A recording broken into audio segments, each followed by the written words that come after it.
Can the Buffalo Bills save their season? Are they even playoff worthy? Who's to blame? All that and more right after this intro, Jake. Let's go. Let's go. Bills Mafia, circling a wagon, you feel me? Nickel City Mafia, let's go! Josh Allen, quarterback supreme, leading the Bills to the top of the league. Weapons by his side, and that defense hella mean. Buffalo's got a team that must be seen. I said Buffalo's got a team that must be seen. Yeah. Come on. J17 leading the charge. Buffalo Bills on the rise. Passing game on point. Ain't no mirage. Happening right in your eyes. Ain't no surprise. Buffalo stacking the QB. Stephon Diggs holding in the pass. Group cards didn't have to go deep. We're circling wagon. Just wait and see. From Wyoming to the NFL, Josh Allen's got the skills. Air raid, deep ball, touchdown for real. Leading the Bills to playoff drills. Real time, this ain't no drill. Cold game, we're giving them chills. Check the score, now you know the deal. Nickel City Mafia.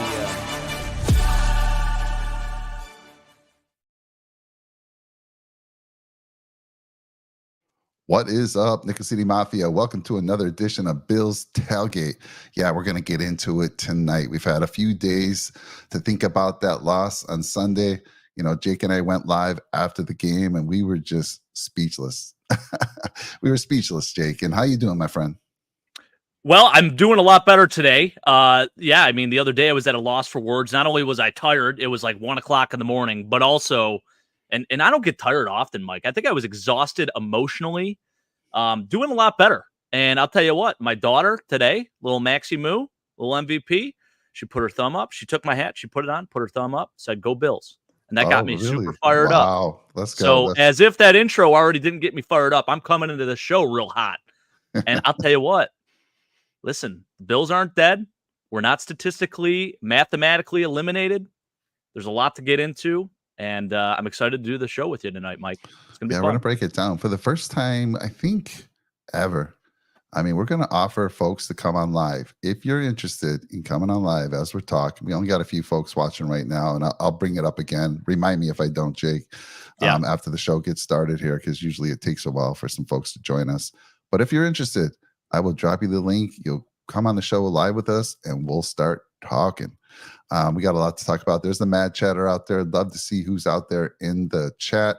You know, Matt Chatter's a big fan of you, Jake. I mean, he was on the AFC East Summit show. I heard. Saying Jake Podgers the king. He was asking Timmy and Sam if they're Podgers. I mean, he was looking for you, man. And here he is. Here he is, Matt Chatter. Hey, I appreciate the love, man. You show up every show, and we love the support that you bring. And I know sometimes we got to do a little bit of therapy together, but thank you for always joining us. It's going to be awesome. Yes, definitely. You know, we're going to set up a signing. Jake's going to be near the Bills Stadium. He lives like, 5 miles, 6 miles away? I would say something like that. Yeah, not too far. So we'll set up a little, set something up, and you can come by Matt Cheddar, and he'll sign a book for you, whatever you want, man. Yeah. Stefan, good to see you, man. So Stefan is a coworker of mine. Now, he and I have never met, but we chat all the time. He's a huge Bills Mafia fan. He lives on the East Coast. He goes to a lot of the games, and I'm so happy to see him out there. We chatted up quite a bit during the day, and thanks for joining us, Stefan. Appreciate you. Would love to hear what you have to say as we get into these topics. Absolutely. Sam, good to see you out there. Sammy V, there he is. Just talk to you, Sam. I appreciate you joining. He made good on his promise. Yeah. Do you think Linville Joseph played? Okay, we'll talk about all that. Yeah, we'll talk about that. So, no, I'll answer that right now. You know, I looked. He played 30 snaps. Shockingly, 30 snaps after being a free agent. And obviously, he stayed in shape, because you just don't go from the couch to the playing field and play 30 snaps. And I thought he looked I don't say fantastic, but he looked very good. And obviously, he made that huge play on Joe Burrow, second and short. He literally picked Burrow up, slammed them down, and then a couple of plays later, they're punting, and that was an opportunity that looked like they were going to score. So what do you think of Limbo? Oh, he looked incredible. Actually, I thought amongst all the defensive linemen, he probably played the best game. And I mean, there wasn't a whole lot of great takes you could maybe make about those D linemen last game. It just seemed like there wasn't a whole lot of penetration. But then again, you got to remember the Bengals get rid of the ball quickly, so it's kind of tough to make a play. Saw an awful lot of blitzing as well last week, but I'll tell you what, man. From the interior perspective, it's something that we've been missing, since Daquan Jones has gone out, and Linval Joseph did a tremendous job of filling in there.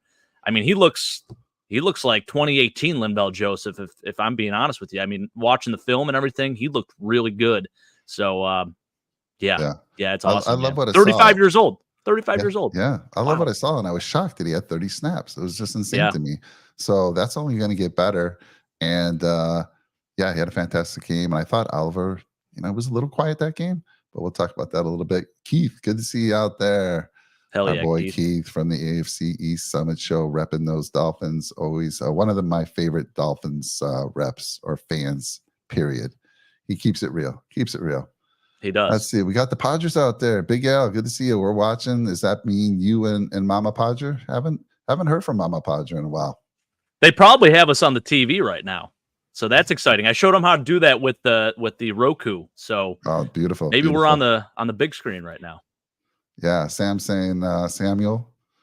You call him Sam or Samuel? I don't want to disrespect him. What's the name? I usually call him Sam, Sammy V. All right, Sammy V. Boss man. Show. Yeah, he certainly has been. We're going to get into that as well, but we can talk about that real quick since we don't know how much time Sammy's going to spend with us. But he has been a no-show. But I also think I was watching a little bit of the All-22. I usually don't, but I wanted to watch it for this show. And it just felt like with Dalton Kincaid, they were scheming for Dalton more. There were a few opportunities. I mean, he had 2 targets. Obviously, he was thrown to with the big interception that Josh threw. But, what's your take here? What's going on with Big Game Gabe? Because we haven't had a Big Game Gabe in quite some time, my friend. Well, not really, though. You look at what he did against the Buccaneers, 9 for 87 and a touchdown, and it's like you come off a game like that and then you put up a goose egg. It makes no sense to me, Mike. It seems like he's just a roller coaster. It's up and down. It's every other week. He has like a pretty solid game and then he goes totally invisible the next game. And him and Josh specifically, like they just looked out of sync last game. I mean, even in the press conference, Josh came out and said like, he thought he was going to go deep and instead he sat down on a choice route. And then, of course, it gets flagged for the intentional grounding, which is still absolutely bananas to me. I've never seen anything like that before. It was just really bizarre. And I thought a lot of the 1-2 concepts, the 2 wide concepts that they ran, to beat the cover 2 was good. And a lot of it, I watched a little bit of the cover 1 breakdown too. And a lot of it was like the old school stuff they used to do with Dayball, where they would have, Gabe run a 9 route and then the inside guy take like an out route. And it used to be a really good method against teams. And for whatever reason, the Bengals seem to stay a little more disciplined on that. And Josh thought he could get away with some stuff that, he used to be able to get away with. And, they had some tape on him. So I'm sure they've seen this in the past. And, he made some errant throws, especially the interception early on in the game that, that was just your classic, out route 9 route to Gabe. And unfortunately it went in their direction. So, I don't know. He's got to figure it out. I read something too in terms of the average amount of separation too with Gabe. It was like 1 yard average separation, whereas the league average is around 2.5. And Steph Diggs being double covered was still around 2.5, which is absolutely insane to me. Yeah. So, he's got to figure it out. I think a lot of people are definitely on the side of him not being a true number 2 receiver. And you look at what he did as a number 3. I mean, it just seemed like he was always open. He always made big plays when he needed to. Ever since he stepped into that number 2 role, he hasn't delivered like a number 2 receiver should. I mean, you look at what T. Higgins did against us, and not saying he's having a phenomenal year or anything like that, but what he did against the Bills, that's how a number 2 receiver is supposed to show up. Yeah, totally agree. I'm glad you reminded me that because it feels like it's been a long time with Gabe having a big game. But you're right. It was just the Bucs, but they kind of schemed a little differently in that game. They were getting the ball to him, shorter routes, shorter, let him use his big physical body. Which I love that. But that's his game. And I'll go through some of the numbers here and some of these losses where he just didn't show up. But some of that you have to think, because I watched the film through about 3 quarters, and the Bengals, man, they rush 4, sometimes 3, and their coverage was pretty darn good. I mean, the windows that Josh had to throw into were tough at times. And again, so it felt like Kincaid was getting a lot of it, which is fantastic. Kincaid is finally what you want to see. That guy that we knew he was going to be. Sure-handed. He had that one drop, but who doesn't have a drop once in a while? But other than that, I think that was his first drop of the season. It was. Right? Yeah. His first drop of the season. How insane is that? And he caught 10 of 11 targets. Yeah. And I mean, incredible. You tried to make a play on that fumble. It's unfortunate when it happened. You hate to see that, especially for him. And I hope that doesn't hurt his confidence or anything like that. I don't think it did because he went and caught passes on the next few drives. But even so, yeah. Yeah, so Stefan's saying, Linval Joseph is a stud. He will be a massive addition as he learns the system. Totally agree. Yeah, for sure. Let's see here. I wish AJ. I love the chat, folks. Thank you. Thank you. This makes it so much more fun. Let's see. I wish AJ the best, but I would not pay much for extension. Hope he's great somewhere. Epi. He's talking about it. AJ Epinesa. Epinesa? I don't know. He's had a pretty good. I think he's had a really good year. The last few games, he seems to have, fallen off a little bit. I'm not sure if that's just him being rotated in and out. Actually, me and Sam, we were talking at lunch the other day, specifically about how the defensive line, it always seems when those guys get into a rhythm, because they're rotating those guys in and out so much, it's almost like they can't stick with that rhythm and it takes them out of it. So, maybe there's something to be said about that too. Like when AJ Epinesa's on, because we rotate so many guys in, while it's great that they're fresh, a lot of times it could also hurt them because you want to keep them in while they're hot. So it could disrupt that a little bit. Totally agree. That's a great point, Jake. Definitely something. Yeah, a lot of love for Linval Joseph. Big a lot of pressure on Von Miller. So Von Miller continues to be around that 25 snap count per game, other than the one outlier, which was, I think he got dinged up a little bit, where he had just 6 snaps. Always around 25, 26. And I don't know, Jake. We thought he was starting to make some strides forward, but man, when I watch it, he's not bringing much. He's not bringing much. Doesn't look like he's getting much power. I mean, he's rushing. I did see him finally go to the right side because I think they were trying to preserve that right knee, so they're having him on the left a lot of the times, and he still did. He had that missed tackle at the end of the game there, but that's a tough situation. But still, it's Von Miller. You expect that him to step up there. But what do you think about Von, man? Here we are. What are we, 5 weeks back now? Yeah. And same snap count. I guess you always wish to see progression, but I'm not seeing that right now. So what's your thoughts on Von?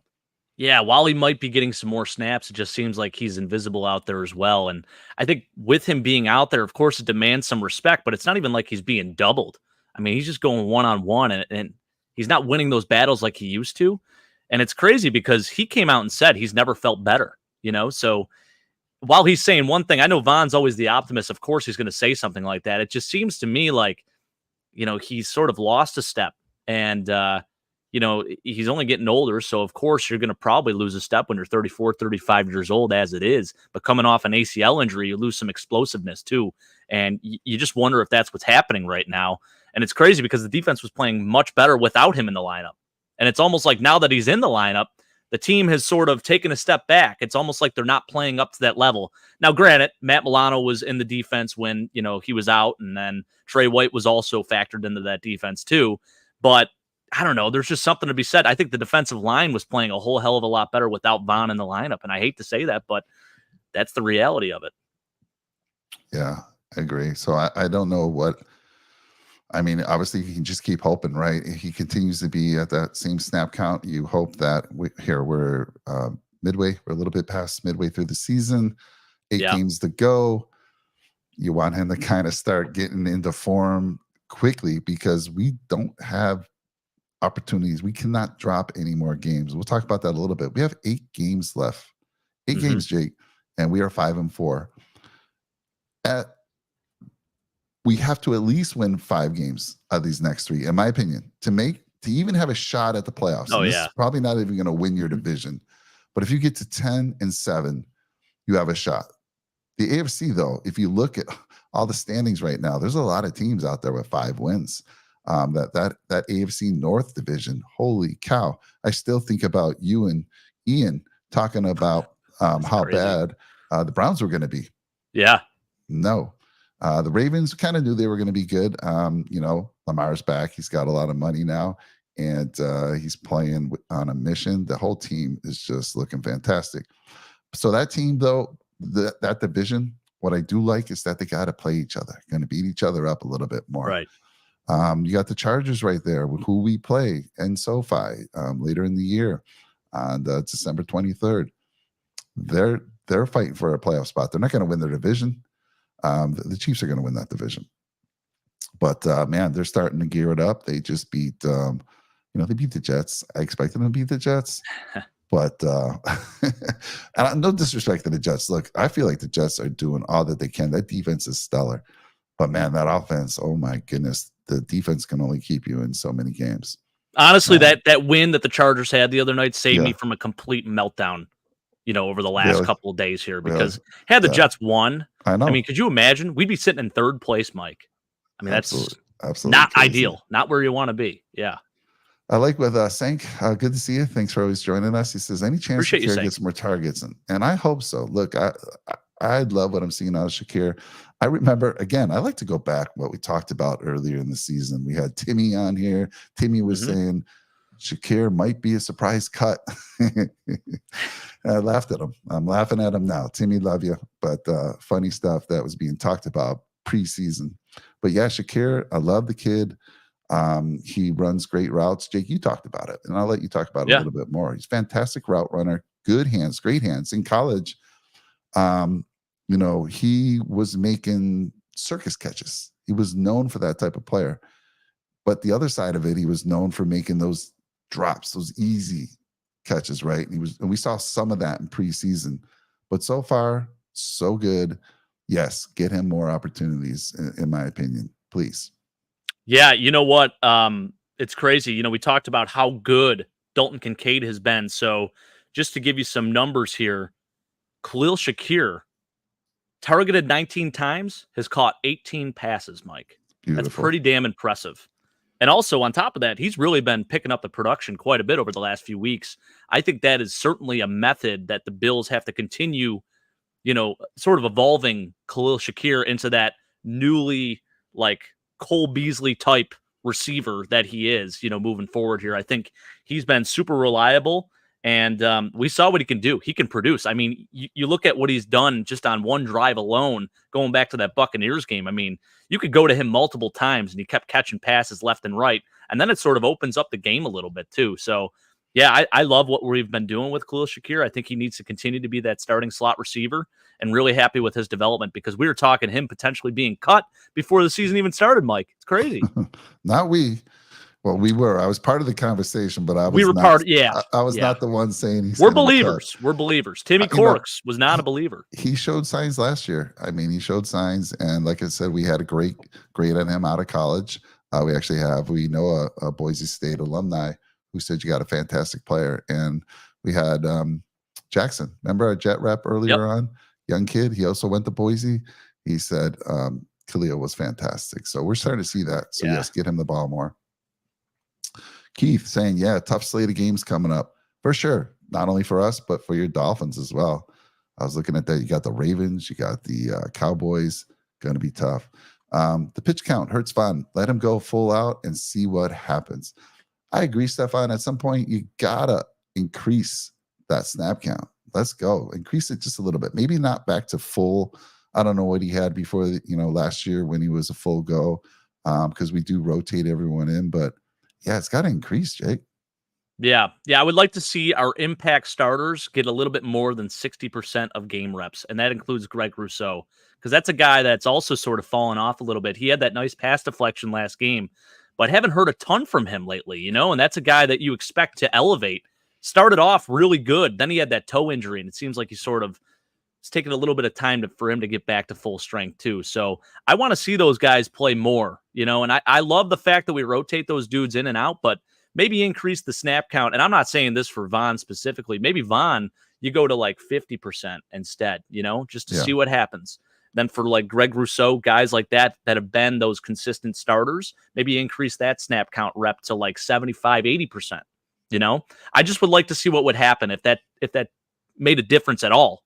Just allowing that defensive line to stay in there and be consistent. Now, obviously, if they're gassed, which you hope they're not, because that means the offense is just having their way with us. I think there's something to be said about just consistently keeping those guys in there, letting them play it out. So hopefully that happens. Yeah, letting them get a feel for the game, like you said.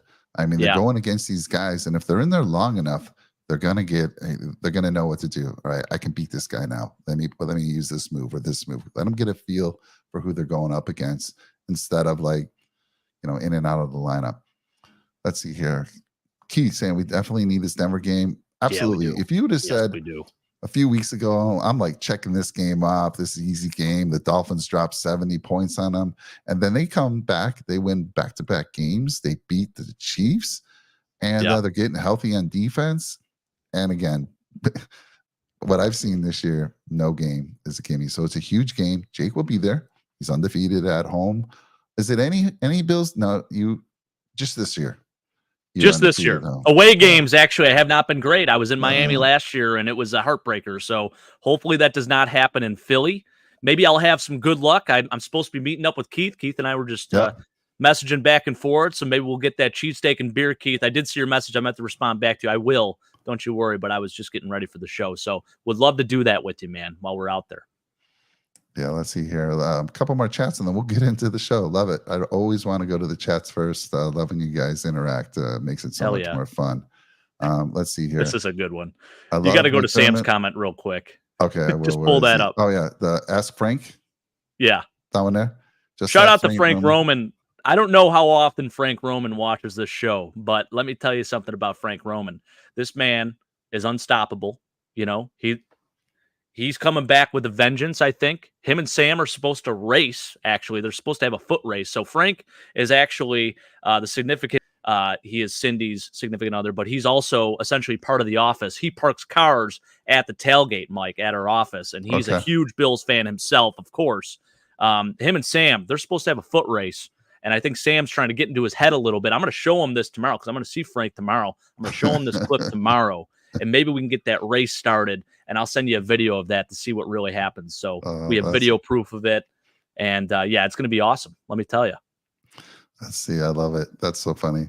I love McDermott, but he is hanging by a thread. Yeah, that's going to be the hot topic that we kick off with. And then Sam saying a lot of bad coaching. Again, what calling the D is too much, and the head coaching at the same time. It's a lot. We're gonna talk about that right away here as soon as we get through these. Also, can we utilize Hardy? Love that. Like how Dolphins utilize Hill, motion on backfield and quick slants, middle of the field. Would love to see that. And, Hardy, though, I guess I was sold. I was expecting a speedster. He's supposed to be a speedster, but man, never have I seen separation when he goes deep. Just haven't seen it. So the only time I've ever seen him have a really good game was what a couple games ago, and it was more on the return game, where he was actually starting to make some moves and make people miss. But yeah, I think that's kind of something they need to get out there. Actually, 100% agree. And then Matt Chatters, Russo's still on the team. If you go to PFF, he's one of the highest graded linemen that we have. I mean, I'm talking, they're giving him all kinds of accolades. He's like in the 80s. So yeah, he's been quiet.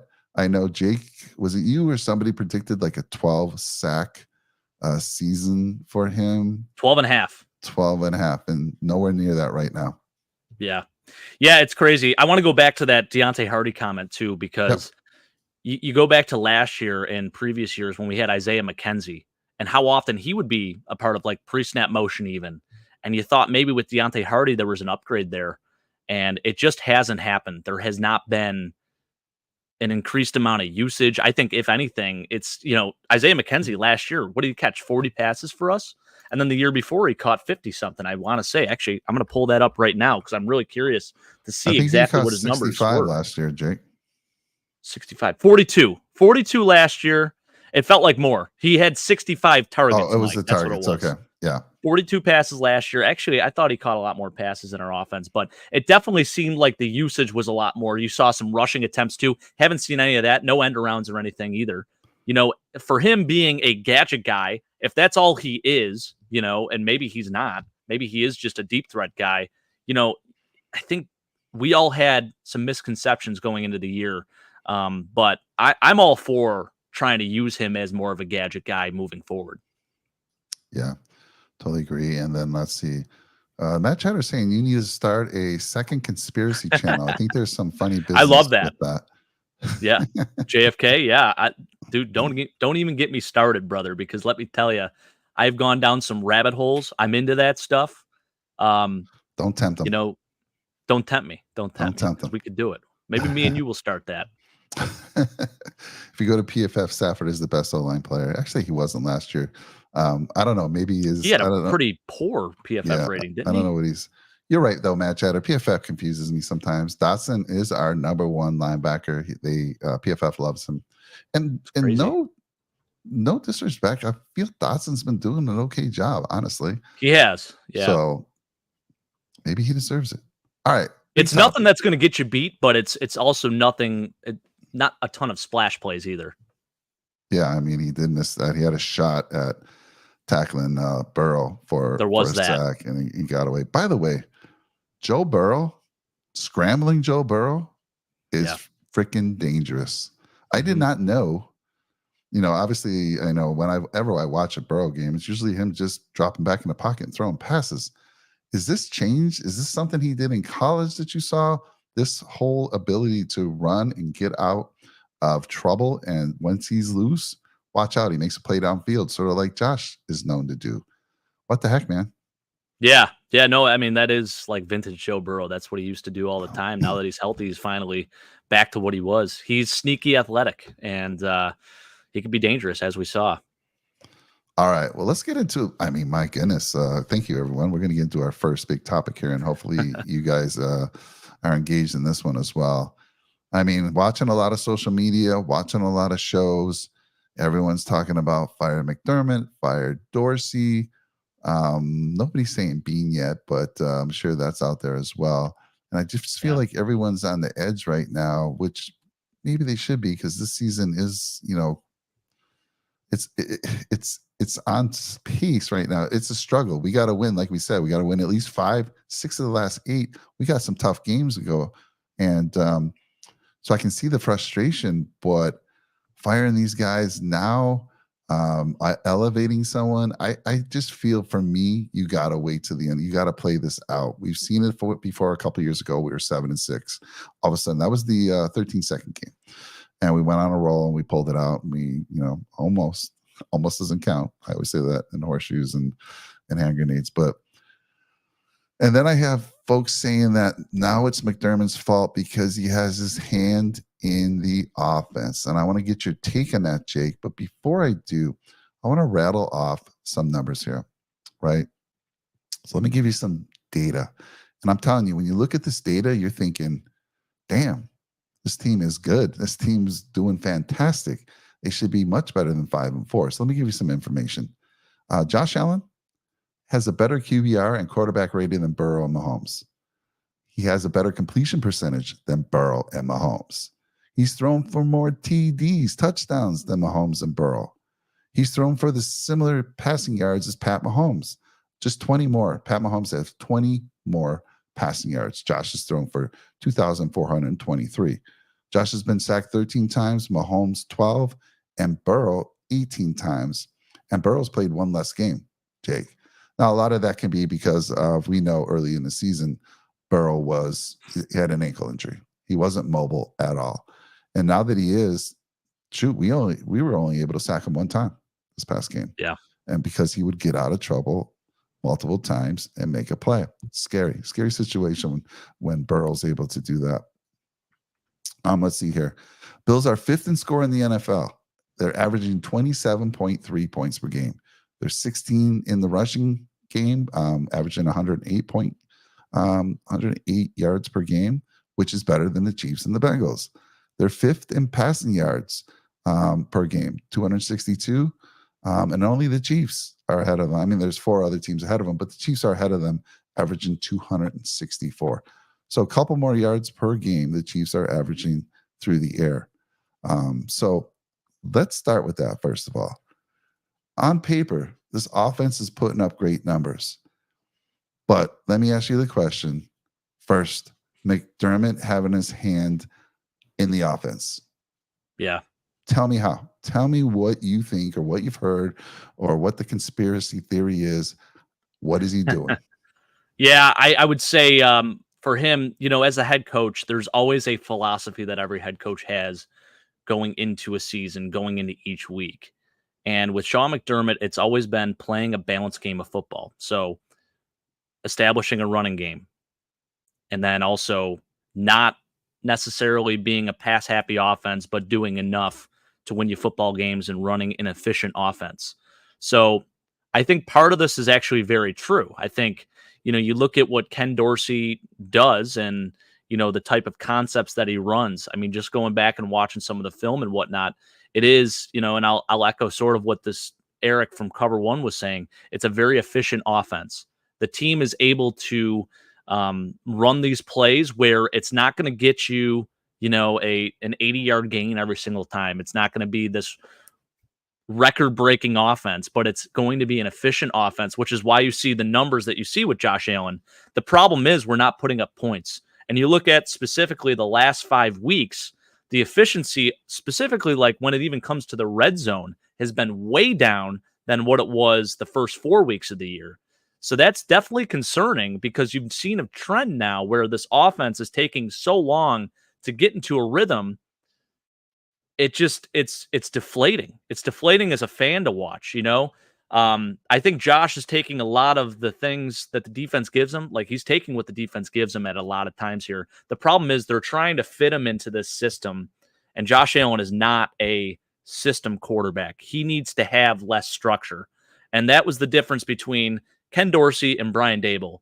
There's a lot more structure in this offense than there was in Brian Daboll's offense. Brian Daboll was playing towards Josh, whereas Josh is now playing more towards Ken Dorsey, if that makes sense. So while I don't think Ken Dorsey deserves, I guess, as much flack as he's getting, I understand why he is, because we're not seeing the results. And while that seemed to be working the first 4 weeks of the season, it just now, I think defenses are starting to figure it out a little bit. Josh is starting to be a little more, I don't know if he's being hesitant. I just feel like he's taking way too many of these easy routes, and it's not working. And it just seems like we're stopping and starting. Like we're getting a nice drive going, and it seems like we'll get past the 50, and then after that it's like a 3 and out. And it's not healthy for this offense. We have to have some big plays. And the worst part is we tried to run a trick play last game, and that defense, they sniffed that out from a mile away. It looked like the worst trick play called of all time. And it was the most covered thing I've ever seen in my entire life. So I think the issue is, while the stats are there, it's all bend, don't break. So the numbers don't mean a whole lot if we're not putting up points. Yeah. Does that make sense? I kind of feel like I was all over the place. And there, I think the channel agrees with you there as well. But to me, I mean, you got to put some of this on Josh as well. So let's talk about that a little bit. So he's thrown 5 interceptions in a row. Let me go over some numbers from our losses, okay? First of all, we lose the Bengal game, and you and I talked about this on the pregame show. It was, you got to win the turnover battle. I mean, when you're playing an elite team like the Bengals, or basically any team in the NFL these days, you've got to win that turnover battle. Well, guess what? The Bills lost that turnover battle 2-0. Now, the Bengals are the top team, top defense in differential. I mean, they're a +9. And that means they've taken the ball away 9 times more than they've given it away. And they're the top at doing that. So they beat us 2-0. Now, we got fortunate. Josh threw that interception. By the way, 5 interceptions in a row. I'm kind of tired of the Brett Favre comparisons. Brett Favre was a different era. And, this whole thing, like, we got to accept the interceptions with Josh. He's got to cut that back because it's killing us here. So 2 turnovers. One was an interception, and that was just a bad throw. I don't know what you want to think about. That was just a bad throw. Now, they didn't get any points off of that. Fantastic. However, it changes the momentum. It stops a drive for us, and we lose an opportunity to go score points. And thank God the defense was able. I think that was the Linval Joseph play where they were about to go score. They had that 2nd and 1. Next thing you know, they're backed up. Next thing you know, they're going to go for a field goal. They get another penalty. They're backed up and they finally punt. I think that's what happened there. So 2 turnovers, we lose that one. Patriot game, 2 turnovers for the Bills, 1 for the Pats. By the way, also let me give you some Gabe numbers. So Gabe in the last game against the Bengals, 0 catches. Patriots game, Gabe, 1 reception. Yeah. Jaguars game, kind of a different story. The turnover battle was even. However, and by the way, the Jaguars, to me, that was the one game this year that I think we've been pretty dominated. I mean, the score, if you look at the score, it doesn't show it, but man, they put together some long drives. That's when we lost Milano. They beat us up. And by the end of the game, the defense was just so worn out. They took over that game. So that's the one game, kind of an anomaly. We went into London late. So the jet lag was real, and they played like it as well. So I put some of it on that, but man, and the Jaguars were fresh. Still think that's a crime. They need to change that. Can't have a team out there that is fresh and you have another team traveling. It's supposed to be a home game. And then the Jets game, 3 turnovers for the Bills, 2 for the Jets. So again, we lose the turnover battle in 3 of the 4 losses. Gabe, 2 catches for 32 yards in that game. Now, in the Jaguar game, he had 6 for 100 and a touchdown. So of the 4 losses, 3 Gabe has been nowhere to be seen, and against the Jaguars is where he was seen. So again, I wanted to bring that all in, talking about Gabe and then talking about the turnover battle, because yes, we say Josh Allen's like Brett Favre, he's going to throw an interception, but right now, those are big, and we're not going to blow teams out anymore. Let's get over this whole prediction stuff where we're like predicting 31-10, 21. You're not going to love my prediction for Monday then. I know. I'm not going to love it. Let's be real. We don't usually hit them. So that's why I even stopped doing that kind of prediction. I'll say if we'll win or lose, but I won't give you a score because, I mean, every game is so dang close. But I'd love to hear yours, of course. By the way, our pregame show kind of got lucky since it's a Monday night game. We'll do our pregame show Sunday night. We can talk a little bit about the game tonight if you want to as well. So anyhow, turnover battles, and back to the Sean McDermott thing, should he be fired, Jake? I think if the Bills do not make a significant turnaround this year, that conversation needs to be taken extremely seriously. And you know what? You can't just keep going back to, hey, he was the coach that broke the playoff drought, because that only can go for so long. Like, that can only last for so long. And I hate it because a lot of people have been saying he peaked at 13 seconds. Like, that was the game that Sean McDermott, like, that was his peak as a head coach, and it'll never get better from there. And it hasn't gotten better from there, really. I think a lot of frustration too. You hear like these press conferences that he does, and I love Sean McDermott. I think he's a great dude, an awesome coach for the most part. But the problem I have with him is it just seems like, I don't know if it's like a lack of accountability, but for him, it just seems like he's either throwing his coaches under the bus or throwing his players under the bus, and he's not taking enough accountability himself for these losses. I also hate this too, and this is a stupid thing, but whenever he has his press conferences on Monday and Tuesday, it's always via Zoom. Why is it via Zoom? Why is it not in person like it used to be? I'm not sure what that's all about. It's almost like this weird power dynamic that he has. And you could tell too, I mean, even going back to like him and Brian Dable's relationship, that's not a solid relationship. I mean, when they went and shook hands after that Giants game, Dable went and put his hand out, and Sean McDermott kind of just shook it and kept walking. There was there's some bad blood between the two of them. I think both of them clashed a lot, especially with what Brian Dable probably wanted to do with the offense. It was a much more aggressive approach. And that's crazy because I think at times we wanted to tear our hair out with Brian Dable too, if you remember. I mean, a lot of people were calling for his head, but how crazy it is that we sort of want to go back to that style of play, let Josh be a little more reckless and put up the points, and those interceptions and turnovers don't matter as much, But I think going back to Sean McDermott, it is a real conversation you got to have. I mean, if this team doesn't turn it around quick, and I mean turn it around, and I'll say this, if we don't get to like at least the divisional round, I think I think his ass is grass. I hate to say it. Wow. Yeah. That's a lot to say. I mean, coming off of 3 AFC East titles, if you do make the playoffs this year, so that have been what 5 years in Andy a row. Reid was playoffs? fired after I think 4 consecutive NFC Championship appearances with the Eagles, I believe. So we got to look back at why that was.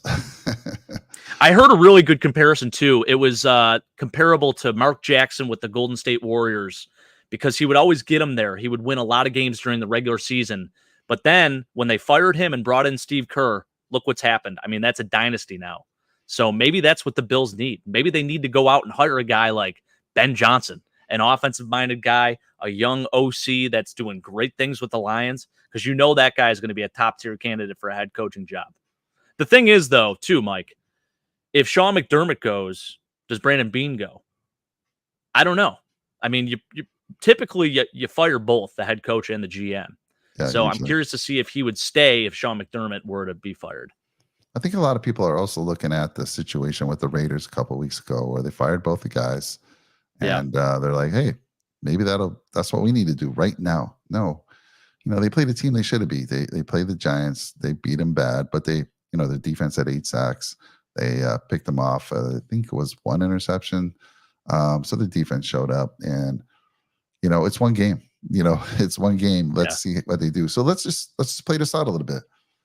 You fire Dorsey. What do you do if you fire Dorsey right now? What do you do? I just don't see a universe where you do that. I don't think you can. It's too late in the season, and honestly, that would disrupt chemistry more than anything. I don't think Joe Brady's the answer either. He didn't succeed in Carolina. He had a lot of trouble adapting to the pro game.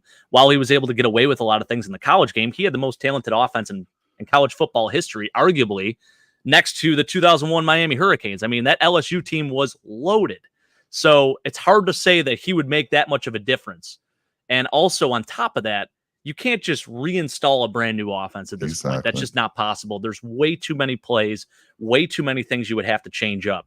Now, I think, like I said, Ken Dorsey, while he's been criticized heavily, he does run an efficient offense. The problem is that's when it's executed properly. And I feel like right now look what Keith said, you're almost trying to box Josh Allen in. Josh is not seeing the field as cleanly as he should, and turnovers are happening at inopportune times, and this offense gets rolling, and then they have this thing where they come to a complete stop. But then it's weird because other times they'll go down and score 2-4 minutes. It's almost like the 2-minute for them is their best type of offense, and you want to see more up-tempo. And again, it's one of those things where Sean McDermott was asked, why didn't you run more up-tempo? And he didn't really have a good answer for that.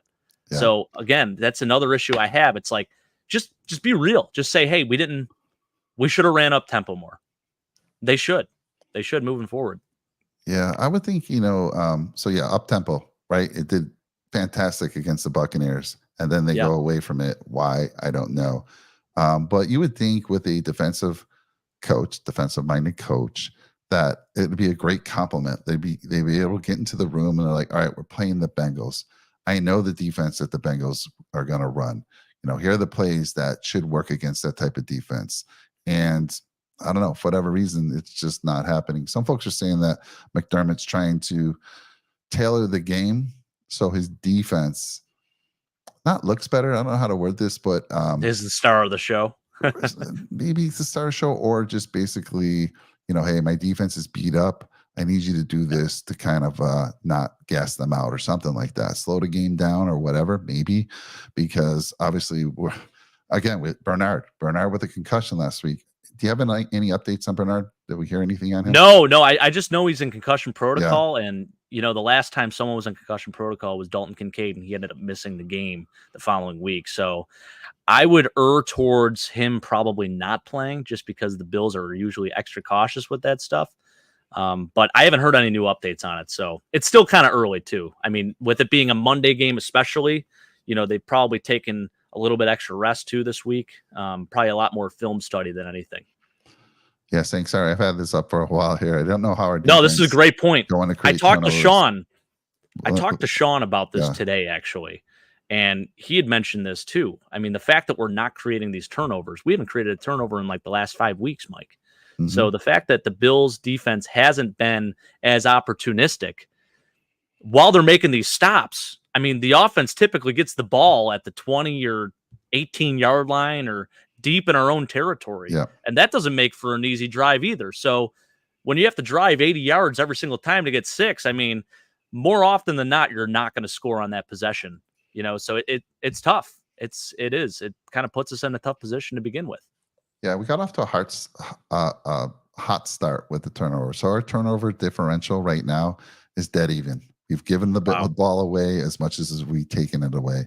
And the Chiefs are -4 in turnover differentials. So, somehow, again, all the numbers are there. It feels like when you watch the game, it's a struggle. Yeah, we're going 80, 90 yards. It makes it extremely difficult when defenses are playing bend but don't break. You've got to go on these 11, 12, 13 play drives, like you mentioned earlier. We're not getting those 50-yard bombs, 60-yard bombs. We're going on this grind it out. And at some point, somebody makes a mistake. And that's what's been happening. Just feels like if we can kind of dot the I's and cross the T's a little bit more, we'll be in good shape. And again, eliminate those turnovers as much as possible. I don't put the one, look, Kincaid, he was trying to make a play. That's going to happen. That young kid was giving it his all. And maybe he should have gone down. He already had the first down. He'll learn. He's young. But right in that point in time, he's wanting to make a play. I'm going to dive. I'm going to get, and obviously he gets flipped upside down and they make a nice play to strip the ball. But turnover differential is big. And I think we were a plus up until probably 4 games ago. We were probably in good shape. But now we're losing the turnover battle. And now we're at dead even. I already talked about the Bengals being the top +9. You got the Chargers at +9. You got the Saints at +8. You got the Steelers, the Bucks at +8. You got the Cowboys and Texans at +5. How about those Texans, man? Huh? They're rolling. Woo. Yeah. CJ Stroud, dude, unbelievable. Talk about an offense that is sort of starting to figure things out. Yeah. With a rookie quarterback. Are you kidding me? Now, granted, they played the Buccaneers, and it's crazy because they just played the Buccaneers. We played them the week before, and the Texans looked a whole hell of a lot better offensively than the Bills did. They sure did. Can't figure it out. They sure did. Let's see. Let's catch up in the chat here. We got a lot of folks out there. Let's see. Does he like Mike or is he Bill's CA? Not sure what that means, Matt Cheddar. Does he like Mike or is he Bill's CA? I am Bill's CA. I'm a Bills fan in California. But grew up in Buffalo. That answers your question. Have a lot of ties. Have my family and friends still back there. And I got back there a few years ago. But yeah, life took me out to California. Let's see. Sammy V. It's a result-based game. Good point, Jake. Yep, that it is. Let's see. I hear you, Chatter, but you can't clip Allen's wings, his legs, and his mobility to innovate. So, I mean, but we've seen that recently. It's not like he ran 8 times for 44 yards. He's been going to the right, but teams are starting to spy him more. I think they said on the broadcast the Bengals had 2 spies on him. Have you ever seen that before? No. I mean, other than guys like Mike Vick and maybe Jalen Hurts and Lamar Jackson, not often do you see that. Not often. Yeah, I like what Stefan says here. Josh needs to be free but smart. He has to understand every run doesn't require very him well put. The smack pads. I have seen, recently when he's taken off because he had 8 carries for 44 yards. I haven't seen any of those crazy, trying to leap over people, hurdle people. I feel like he's been a little smarter recently. I think he's more injured than a lot of us are led to believe. He's probably to be honest. With the shoulder injury, he's definitely got to be careful there. What else we got? We got Big L's. Big L's coming in with. I love it. He always predicts a blowout. 28. He will not waver. He will not waver. I love that prediction, Dad. Big L. I'm actually going to even go a little bit higher with the points for the Bills, by the way. Oh, my God. All right, cool. Mm-hmm. McDermott's seat is hot. Yeah, definitely hot. Even though him and Beans signed an extension this year. So, but still, it doesn't matter if they're not getting the results. And I think somebody said it earlier. I mean, and maybe you said it. We peaked at that 13-second, and now it's been kind of a gradual decline, even though we feel the talent level has gotten better. Right. I mean, I think so. If you look back to the 2021 13-second game, and then you look back to last year, I feel the talent on this team is better. But what has changed is the other teams in the NFL have gotten a whole hell of a lot better. It's crazy because, yeah, I mean, you look at the roster too. It was older back then too. I mean, I'm not saying it's young right now, but it's definitely younger, and you're a little more optimistic with this younger talent, right? And you would hope that from that game, like not only would Gabe Davis blossom into a superstar, but the team should be doing a whole hell of a lot better, and the results just haven't been there. We've actually gotten worse, so can't figure it out. It's weird. The only Look at that, difference Keith. Wow. The only difference is the offensive coordinator. Yeah, that's a good point. I was going to say Bills 30, Broncos 14. Okay, all right, love it. I'd love to hear it. Stefan, what you saying? Let's get the predictions out there. What are you saying, Stefan? What's the score prediction? And are you going to be at the game Monday night? I know he goes to a lot of the games. If you're at the game Monday night, Stefan, you let me know where you end up, brother, or where you're sitting. Maybe we could try to link up. That'd be kind of cool. Yeah, that would be good. Let's see. Fournette. Okay.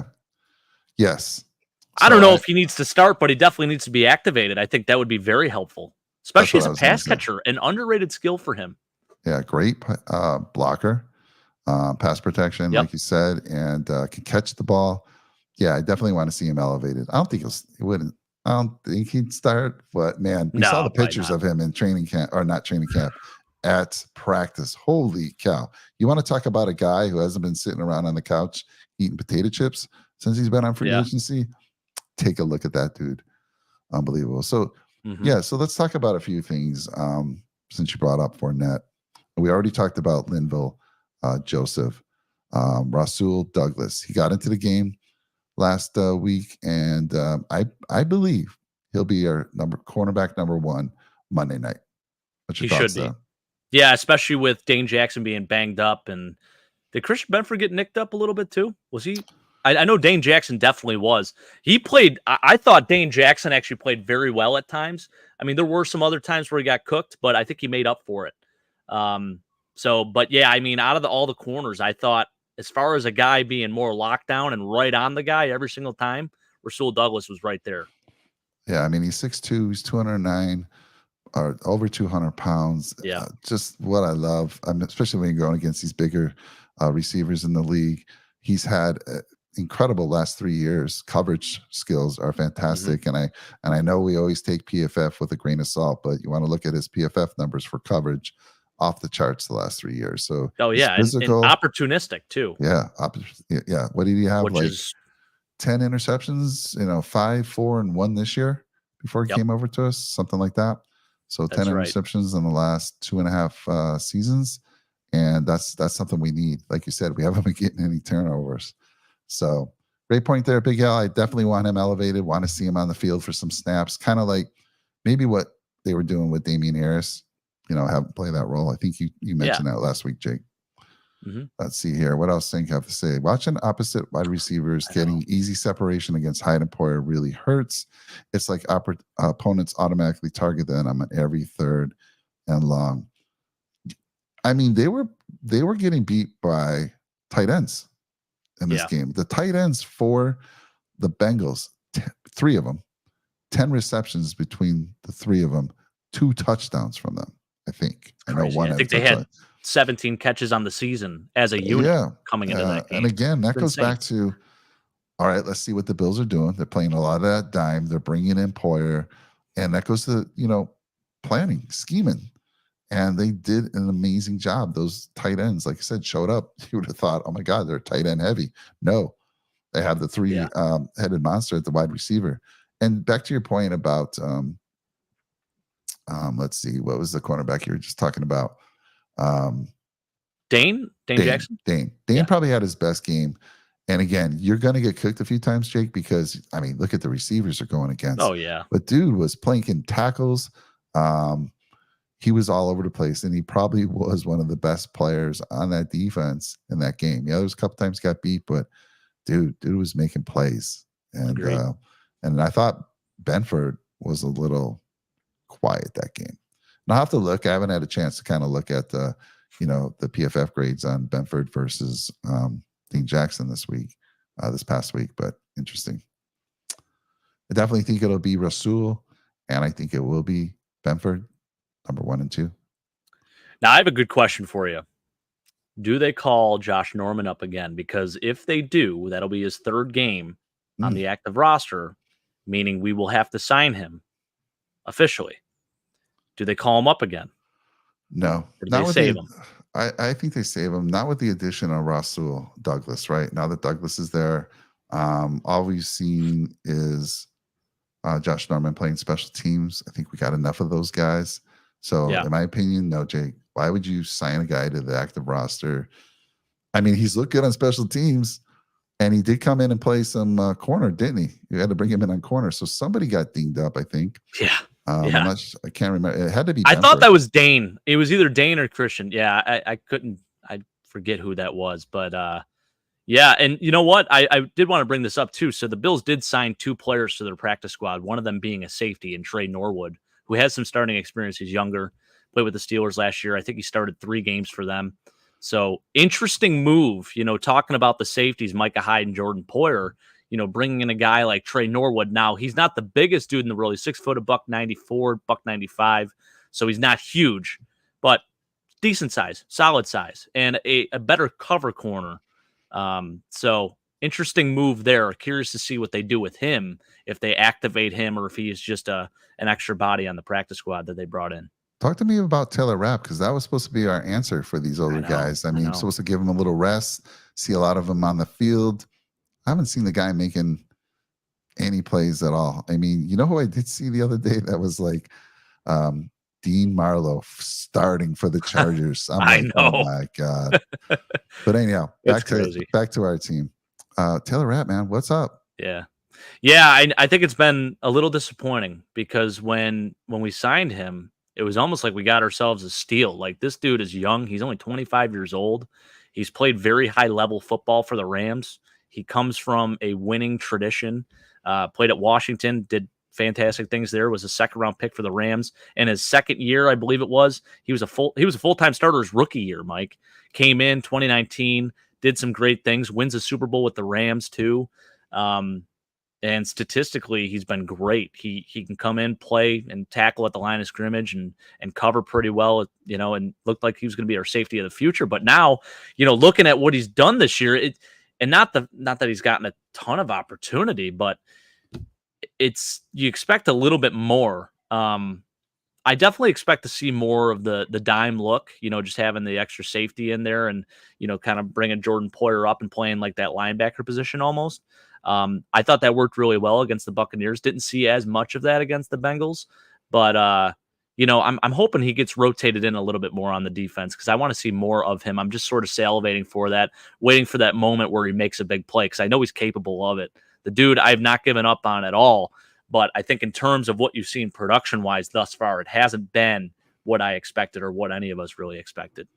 Yeah, I agree. And then Stefan saying Douglas changes our turnover issue. Dude's a ball hawk. Yeah.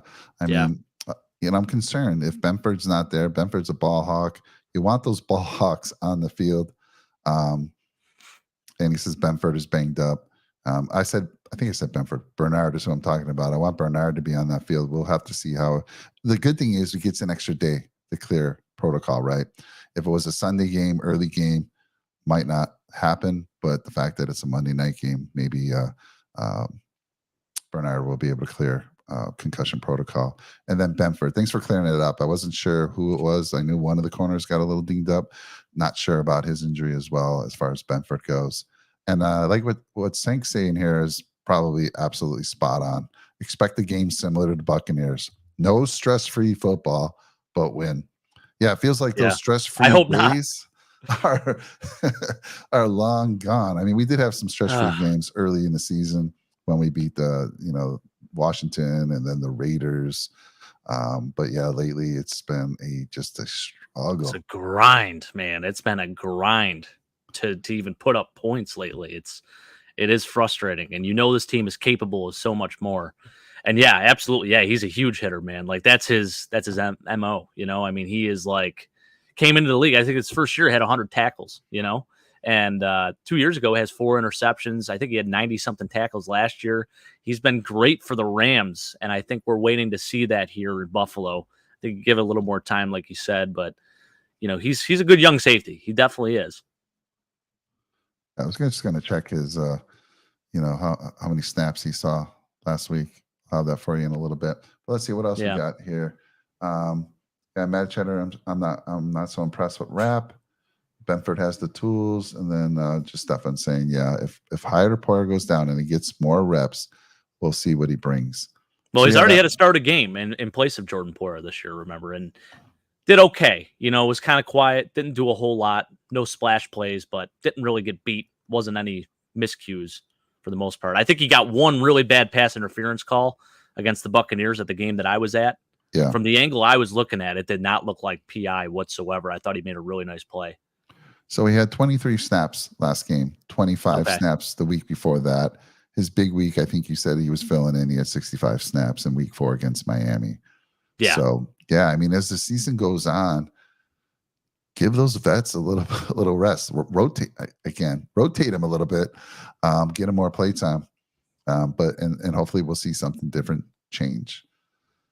Because right now it's been, from an eye test, it's been a little underwhelming. Yeah. So I think, was it Senku said this last week? Somebody said, should we Tuesday typically is the off day, actually, in the NFL. Tuesday is usually an off day for a lot of teams. Or I think he was saying after the Sunday night game, should we all plan on taking Monday off? Oh, right? Yeah. Remember that? Yeah, for sure. Yeah, he did Monday say night that. Football game. That's not a bad idea. Love that idea. Bad idea, because whether I'd you put in my PTO tomorrow or something, maybe. That's a good idea. I like that. Let's see here. All right, cool. Caught up with the chat there. So let's get back to a little bit of the show here. So we talked about the coach. Yes, McDermott's on the hot seat. If this team doesn't turn it around, Dorsey, if McDermott's on the hot seat, Dorsey's on the hot seat. Like, would you fire McDermott and leave Dorsey? I don't know if that happens. And again, I don't even know if, like you asked, it's just hard to think of a team that's had such success. But like you said, the decline's been there. It's a concern. We have a team that should be winning. Maybe the change is necessary. So we'll see how that plays out. But I will tell you this, no change right now. I do not want to see anyone fired at this point in time. Let's let it play out. Let's see if they can redeem themselves, save the season, and get us to the playoffs. And then you never know. Just get to the playoffs, man. You never know what happens once you get to the playoffs. Oh, there's just the Trek reviewer coming. He's been gone all show. He had to say something. Cut Cam in 2024. The Trek reviewer and I, we go back and forth. He's not a big Cam Lewis fan like I am. And he was proved wrong this year. He said Cam was not even going to make the roster. And Cam did. And I actually saw Cam play a little. I think he was playing corner as well for a little bit. Yeah. In that game. I saw him get out there. Yeah, he's had to come in a few times just because of injuries alone. So, yeah. I've sat nosebleeds. I believe actually it was a long time ago. We went to a game. It was me and my parents. It was against the Falcons. Takeo Spikes actually tore his Achilles that game. And I remember watching him go off on a cart. A lot of tough moments back in those days. I think it was 2005. Michael Vick was the quarterback for Atlanta. Atlanta got the win. I was actually rooting for Atlanta that game, believe it or not. Tough. Let me tell you something. Tough. I've sat in the I was young, Jake, and I feel like they're good seats because what I don't like, especially at my age now, is being in those lower sections and having to stand the whole game just to get a view of the field. I mean, I went to the Dolphins game a few years back in Buffalo, and even my poor kid, my 11-year-old, he had to sit on the seat just to see anything, and it was sad. I know it is. Yeah, I mean, you love the atmosphere because no one sits down. I mean, everyone is into it. They're all standing up. I mean, you got people banging on the seats, and it's electric. Don't get me wrong, but sometimes you just want to sit. You just want to sit down. You pay good money for those seats. Just let's enjoy this. We can stand up. Something big happens. Let's stand up, cheer, get fired up. But then let's just, take a seat. My knees are hurting, I mean, come on. Can't even imagine, Mike. And the nosebleeds, it's like you're watching the All 22 film, right? You got the perfect view. You're seeing everything develop. It's actually not bad up there. So, yes, been there many times. Let's see here. All right. I think we caught up on that. So this is actually interesting. Trek review, we were talking about Justin Shorter a little bit. He was supposed to be the gunner, and actually, I do have some news for you. I told you this, Mike. He lives right down the street from me. I could literally walk to Yeah, his you told me that. townhouse. And I thought week 10 was supposed to be a potential return for him. So curious to see if they just put him on season-ending IR or if they actually activate him in the future if he sees some time. That'll be something to watch for sure. Because there's a lot of, you talk about like potential and big playability and a guy that's very raw but can be a dude in this league. I think Justin Shorter's that guy. Is he eligible? He's not on IR for the whole season, right? Could we No. bring him up? Yeah, I think we technically could, and I thought it was through week 10. Let me see here. Well, while you're looking, let me ask the channel this question. I put it out there. Would you sit Gabe? Would you sit Gabe Davis, even just to light a fire under him?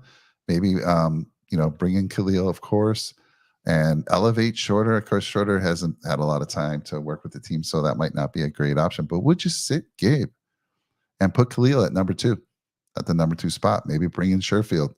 And, it's not going to be good for Gabe's pocketbook because he is in a contract year, but he's not playing up to what you expect for somebody who's a number 2 receiver. And usually in a contract year, they have a fantastic season, and that's just not happening. So that's the question to the channel. Would you sit Gabe?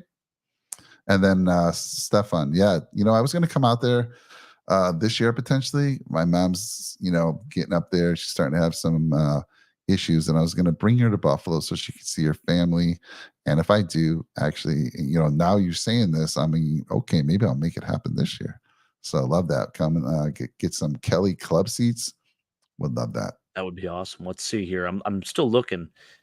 So yeah, originally it was just IR in 4 weeks. He was on IR, was eligible to begin practicing a while ago. They might just be stashing him on IR for the rest of the year, actually, come to think of it, because I think there was a specific time where they had to activate him. And then he has that 21-day window. But I think that might be... Yeah, I'm not sure. I'm curious to see what happens there. He still hasn't been activated. He's not practicing yet, so they may just keep him out for the whole year. I don't know. Well, here he is. There he is. We always see him at some point. It's rare. We go weeks. It's kind of like Big Gabe, a big game Gabe. Sometimes Brian Dable / Label shows up. We don't see him for a few weeks, but he's back. This is an important week. And Brian Label, by the way, for those that don't know, we still believe that this is Brian Dable going under a different name. And he predicted, Brian Label, and he says he doesn't do this very often. On one of our shows early in the season, this is the Bills' year. This is the year they win a Super Bowl, and he doesn't usually say that. So I'm with you, Brian Label. He says Bills will be okay, going to be a close season, but they'll make the playoffs. They go to the K-gun and no huddle to blow through to the Super Bowl. They need to bring back the no huddle. Love that. Agreed. Yeah. Hey, sign me up. I love that. Hell yeah. So, Trucker Viewer, I mean, I'm talking about right now. Would you Johnny sit Wilson? Gabe? Obviously, that'd be great to draft him, but I'm talking right now. Would you sit Gabe and make Khalil Shakir your number 2 receiver? I don't think you can sit Gabe Davis right now. I get people saying, but then the problem is you see what he can do. You saw what he did against the Buccaneers, 9 for 87. He's physical. He's a good blocker. I'm okay with involving Khalil Shakir a lot more in the offense moving forward because he is a safe blanket. He's another safe blanket for Josh Allen. Dalton Kincaid, Khalil Shakir, obviously Steph Diggs. I think those guys all need a lot more involvement, and Steph Diggs has been getting that involvement. Dalton Kincaid seems to be getting that involvement too. Want to see definitely more out of Khalil Shakir. I'd be okay with seeing more of him than Gabe Davis, but I still think Gabe can serve a purpose. Yeah, he's a big body. I don't know if he's a true number 2. But for right now, I mean, it's, I don't know if I'm starting Trent Sherfield over Gabe Davis. I just can't justify that. I hear you. Maybe it's just like, how some coaches would just sit him for like the first quarter or so just to kind of light a fire under him. But yeah, I mean, after Khalil and after Gabe, you got Sherfield. You don't have a lot of options, and it's too late in the season to bring up, Shorter.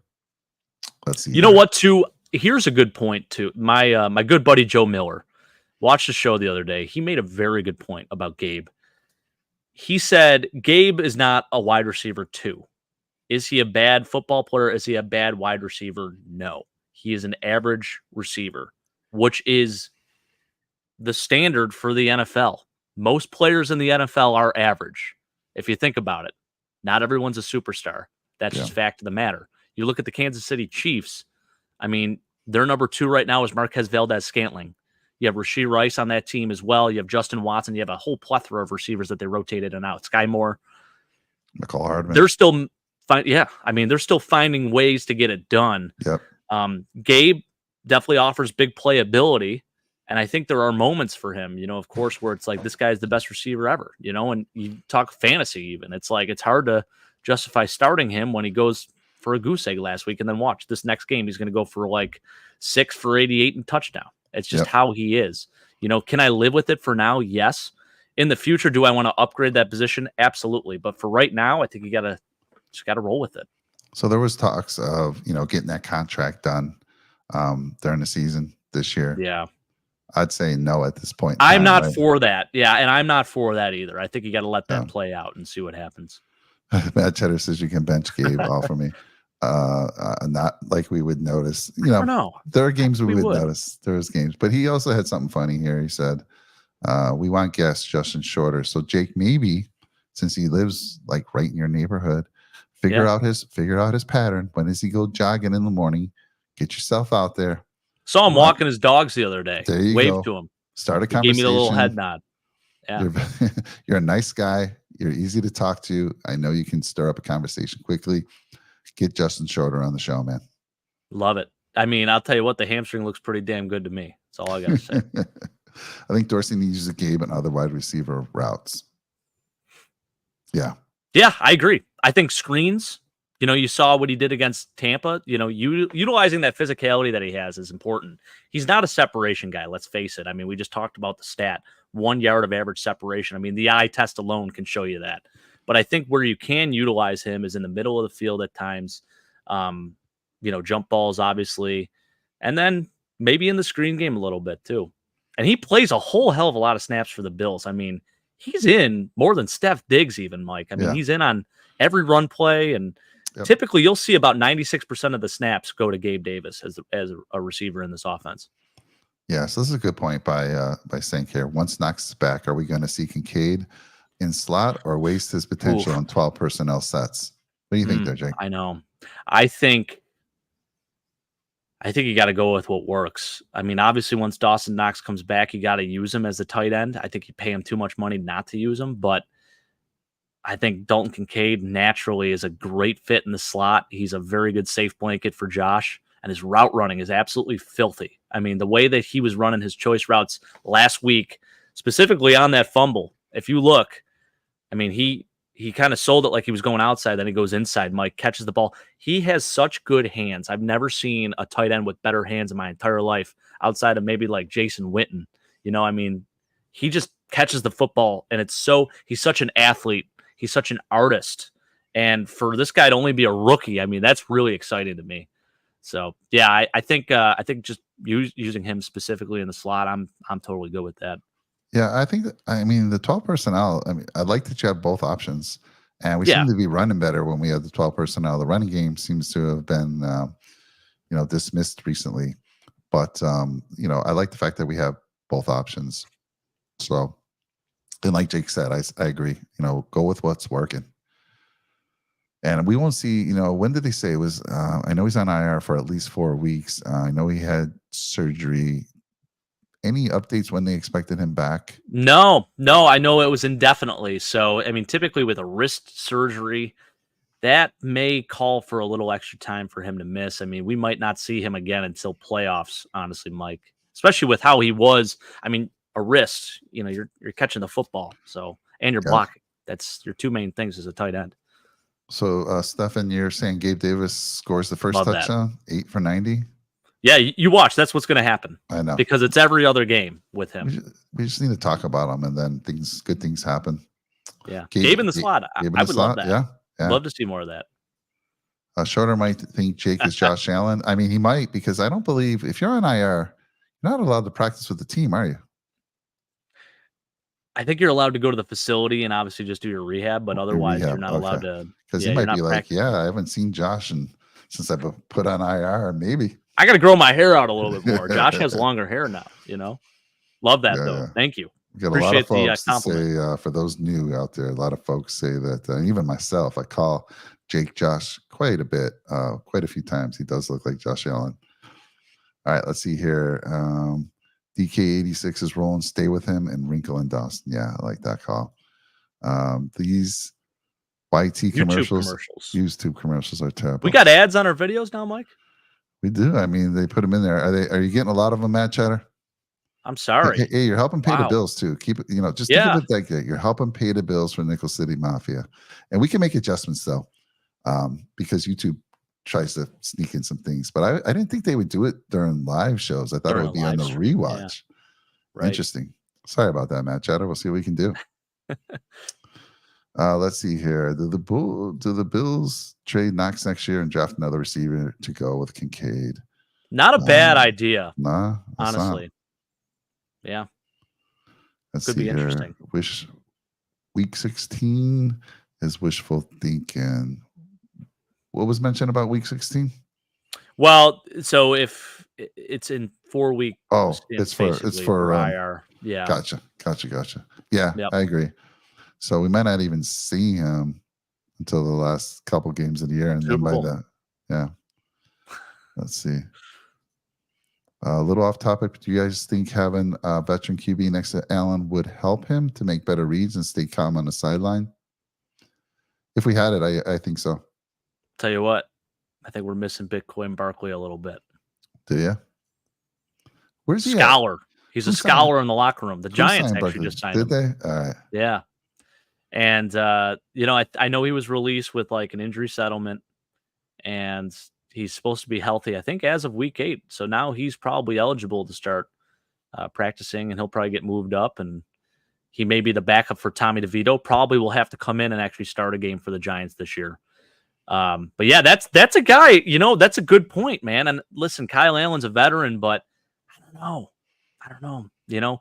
It'd be great to have a guy like maybe even Ken Dorsey on the sideline. That's a dude that played quarterback in the NFL, played at a high level in college. He started some games in the NFL. Not saying he had the greatest career, but maybe you have a quarterback's point of view. You go down on the sideline, you sit there with Josh, you talk things through instead of staying up there in the booth. But he has no plans on doing that, apparently.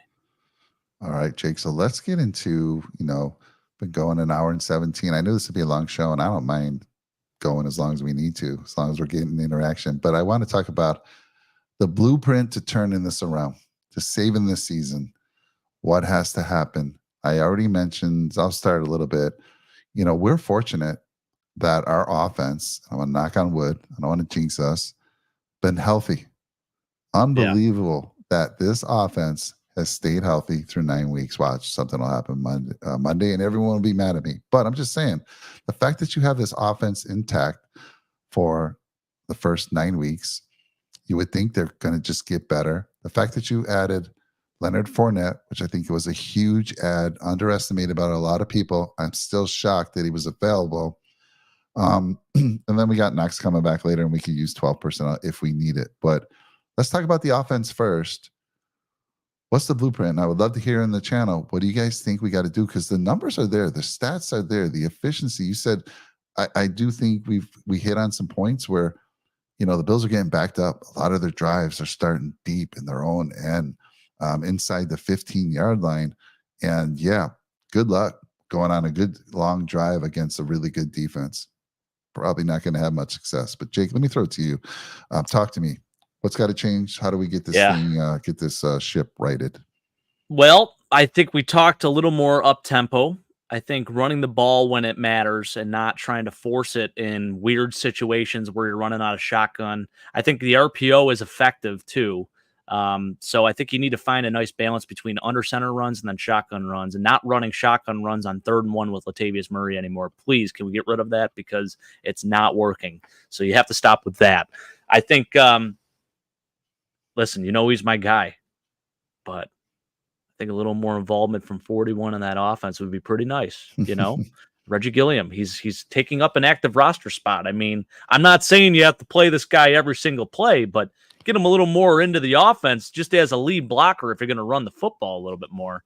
I think as far as the passing game goes, you want to see some more aggressiveness. I think, being smart with the football, but also spreading the defense out a little bit.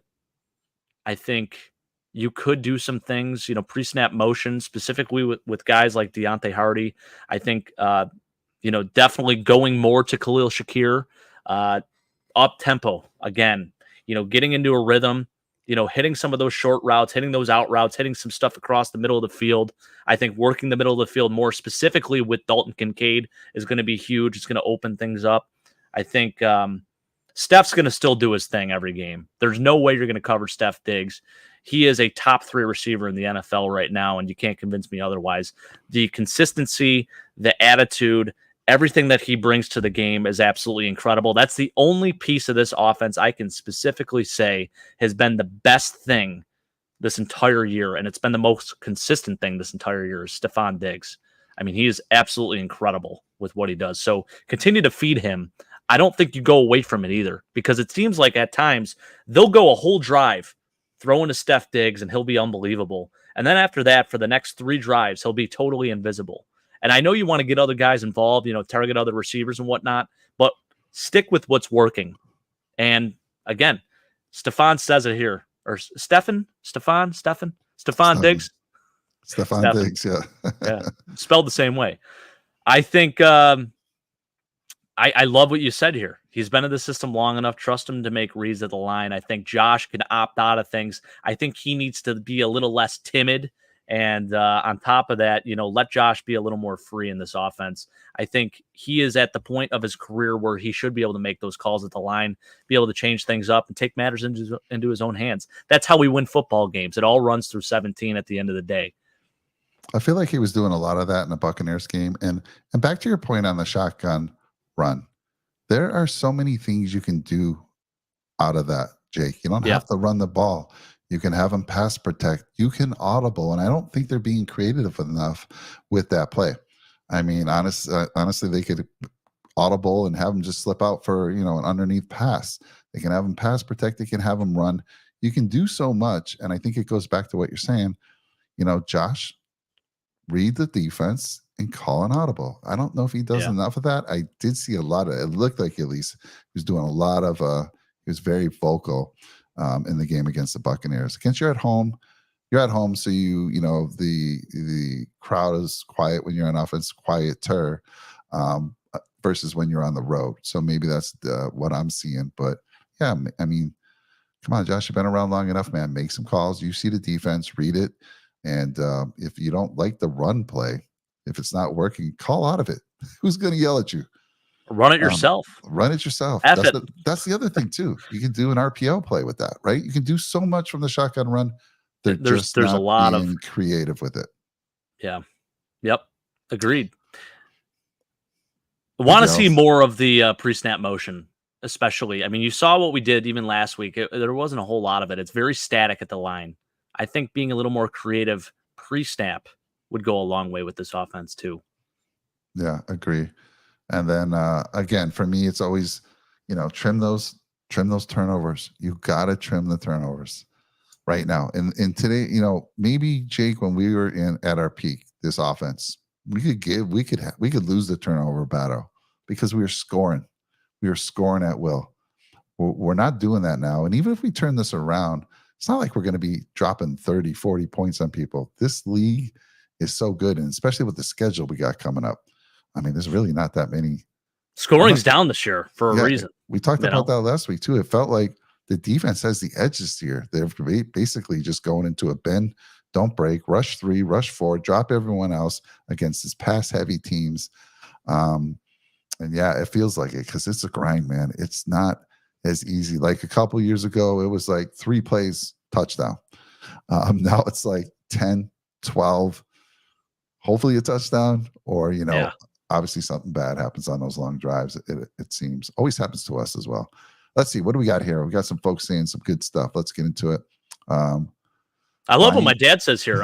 Getting that O-line, pulling them a little Yeah. bit more. We see Deion Dawkins. He's one of the most athletic tackles in the league at doing that. His body shape, it doesn't say a whole lot, but when he gets out there in open space, he does his thing, man. I love seeing stuff like that. I 100% agree. Dawkins, I felt he's been having a really, really good year. He has. The whole O-line really, I think, has played well above expectations. We've said this every week, but Yeah. it's the truth. Yeah, and I think he did a fantastic job against Hendrickson Yeah. last week. That was a battle. Those two guys Yep. were going at it, and Hendrickson maybe won one or two battles, but that's going to happen with a guy like him. Yeah. Otherwise, Dawkins has been stellar. I mean, even in that game, he was stellar. So let's see. Yep. Stefan saying agreed. We have a Big Al. We have athletic lineman. Let's use him. Oh, yeah. And Jake, Steph Diggs is him. Throw the damn ball to him. Yes, I love that. Let's see. We just got some other chat here. What else we got? Talking about, so actually, Mad Chatter, he mentioned either bringing in Frank Reich or Alex Van Pelt as an OC, or maybe Trek Reviewer said that. Trek Reviewer. Yeah. He keeps talking about draft. Are you giving up on the year, my friend? We got a lot of I love, listen. Let's talk about the draft. Only halfway through the year, baby. But That's are right. you giving up? Is anyone in this channel giving up on the Bills? Does anyone think we will not make a run? I'd love to know. I'm not going to beat you up for it. I mean, if you think this team they're 5-4, and based on what you've seen, and you look at their schedule coming up, just think there's no way to a path to the playoffs. I think the broadcast said it when we lost, we became, what was it, 47% chance of making the playoffs. Not bad, those odds. Not bad. Could be better a lot than before. Worse. I'm still better curious. Than 2017. I'd love to know what the algorithm is they use to calculate that. Right? It's insane to me what they did to come up with those numbers. If we had won, I think we shot up to what, in the 50s or 60s. But anyhow, 47% chance. I like our odds. Let's talk a little bit about the defense. So obviously this defense has been beat up. And again, we're very fortunate. So to close the loop on the offense, the numbers are there. We just got to, dot the I's, cross the T's, eliminate turnovers. Josh be Josh. Josh, make the calls at the line, audible out, and we'll be fine. We'll be fine. We can make this happen. And you always say that you want a team to get hot at the end. Well, I was hoping that we'd get hot at the end, of course, but I was not expecting us to have, at this point in time, Jake, I expected us to be 6-3. That Patriot game just threw a wrench in everything. And now it's like we said, we have 8 games left. We have to win at least 5, 6 to probably guarantee a playoff spot. 5 could win. Now, Keith's not going to like this. 5 being 10-7 could get us into, could win the division. And I'm going to tell you why. And Keith's not going to like this because those Dolphins schedule is tough. Their last 8 games is not easy. They play us once. They play the Jets twice. They play the Ravens. And I think they still have the Cowboys. So if they go 4-4 and the Bills can win 5 and win that final game, there's a shot to win 10-7. Yeah. And you're guaranteed. You win your division. I don't care if you're 9-8. You are guaranteed a spot. So there's a chance to win the division still. But yeah, I'm very optimistic that the offense can do their part. The defense has been extremely beat up.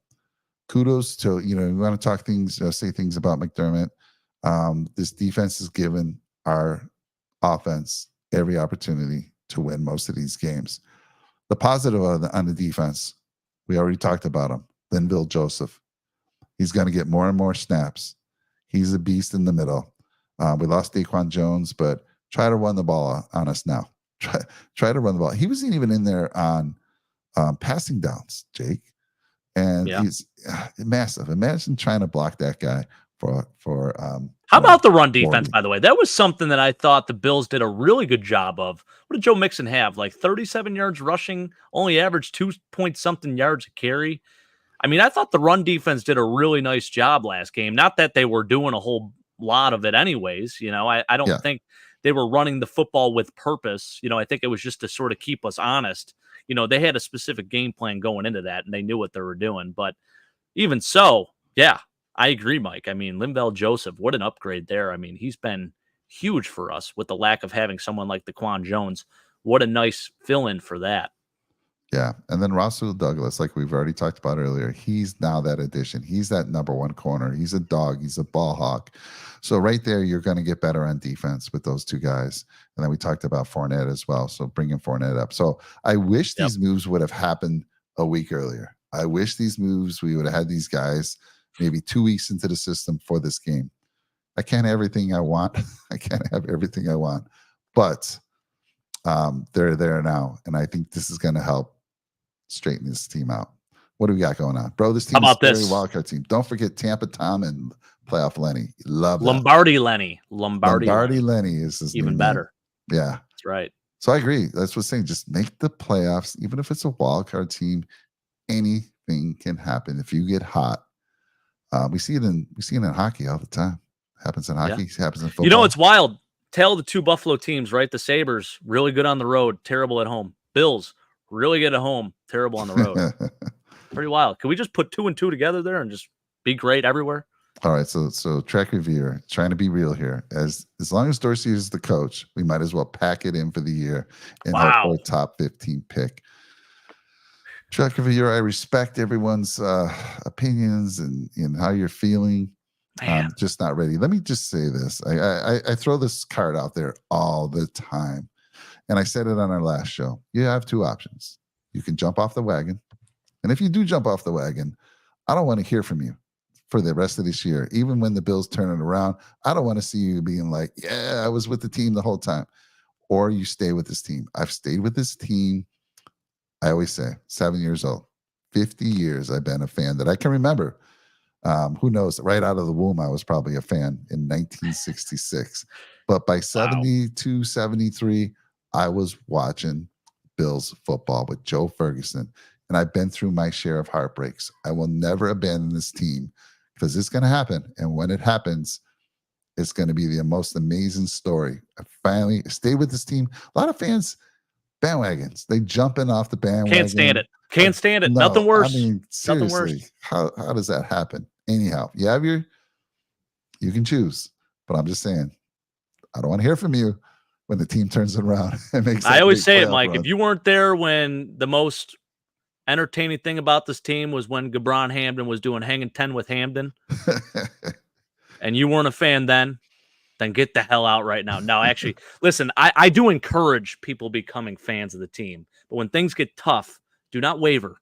Do not waver. You're allowed to criticize, but don't waver. All right? Stick with it. Don't pack it in, Track Reviewer, because I want to hear more of your takes on, why we should cut Cam.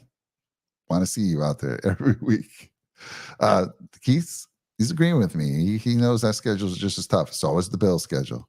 Again, for me to see us win in the division, the Dolphins have to go 4-4, and the Bills have to go 5-3. And of course, that final Dolphins game. Team. You and I, we predicted that final game of the year, would be for the division. And do you remember what I said?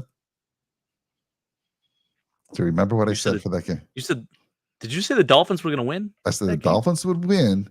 We'd get a wild card spot, and we'd beat him the next week. Beat him in the next week in the playoffs. Yeah, that's right. Okay. Now that's changed a little bit. Now I need him to win that game because. I know. I mean, yeah. Both of those teams. I mean, unless you win the division, you might not make the playoffs. It's crazy. Mm-hmm. Yep. Yeah, I mean, you're right, Stefan. I looked at the schedule and I'm like, it's very feasible that they could be 4-4 with their schedule. Dropping 5 would even be better. I know Keith doesn't like to hear that. I'll tell you what, though. I'll never jump on the bandwagon. Love it. I know you won't. The biggest thing with that Dolphins team that does scare me is really how creative they are with that offense and the fact that they can come up with a big play at any moment. I mean, they are still that team, and I know they haven't beaten a good team, but even what they did last week against Kansas City was impressive to me. I know it wasn't the cleanest game of all time, Keith, but they do still worry me. I still think that's a very good football team, and that's a team to beat in the AFC East, man. It's not going to be easy. I mean, just to show the point about us scoring is down. How many people would have bet the over on that Dolphin game and Chief game? Oh my gosh, I was fully expecting it. Yeah, 21-14. Are you kidding me? That was the final score, right? 21-14.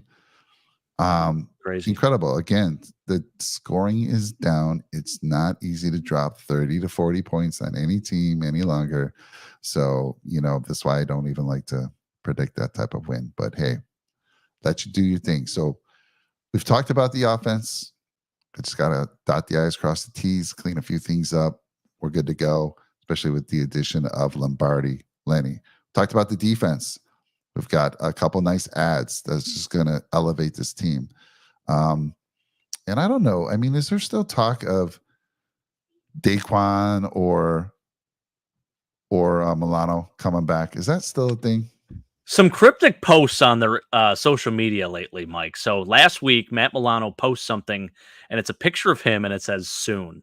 And now I've heard rumors that week 14 potentially is going to be a return for Matt Milano, which is insane, with a fractured leg. I mean, unbelievable. Apparently, the knee ligaments, they were all intact. So that is great news. Wow.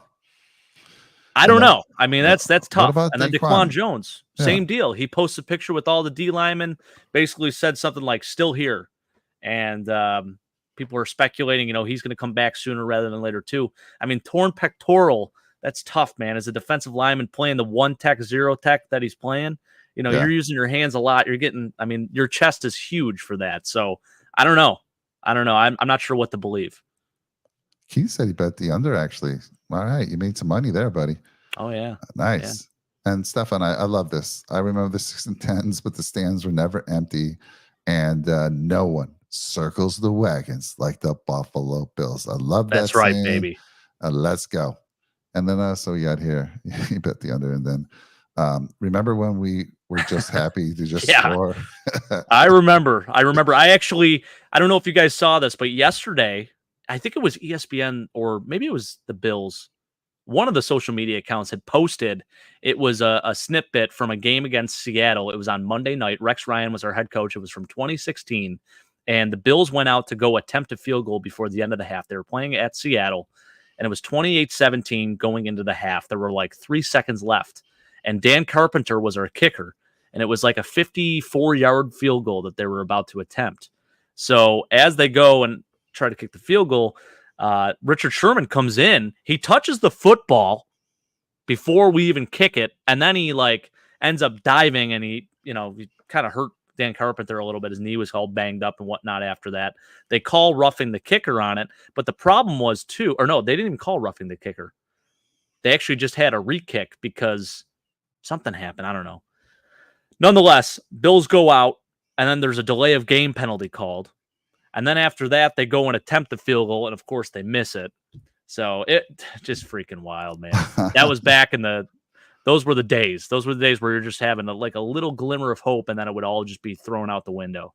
But what a wild game that one was. If you have a chance, go back and watch that. Absolutely incredible. Jones is potentially week 16. They're all wishful thinking. For me, I'm just thinking of life without him right now. And hey, if it happens, we got a guy. Linval Joseph, that's our guy. Yeah, exactly.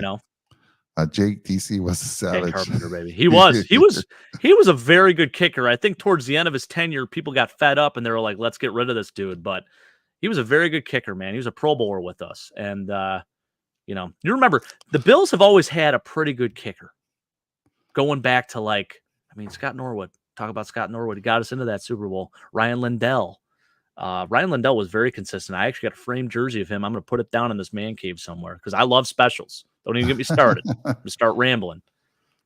Vince Ferragamo, good looking man. The poster boy, played for the Rams. And how many years did he play for the Bills? He played for a little bit. Wasn't many. It wasn't many, but he was 4 or 5 years. Best known on that Ram team.